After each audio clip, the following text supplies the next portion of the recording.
Hello guys, আজকে আমরা করতে চলেছি আমার এই আইডির কালেকশন রিভিল। তো তোমরা দেখতেই পাচ্ছ আমার কাছে কোনো সিজনটের হিপহপটা আছে এবং বেশি কালেকশন নেই, তারপরও তোমাদেরকে দেখাই। সর্বপ্রথম আমরা শুরু করবো ড্রেস আপ দিয়ে।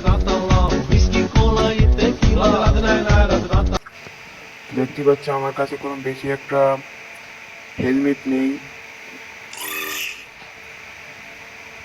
বেশি মাস্ক, ধরতে গেলে বেশি কিছুই নেই। তবে ড্রেস আপ আছে কয়েকটা রেয়ার। তো টি শার্ট আছে নিচে কয়টা, এবং প্যান্ট কলম আছে 60টা, শুজ আছে 57টা। তো এই ছিল আজকে আমাদের কালেকশন রিভিল ভিডিও। ভিডিওটি ভালো লাগলে একটু লাইক আর চ্যানেলকে সাবস্ক্রাইব করে দিও নতুন নতুন ভিডিওর জন্য।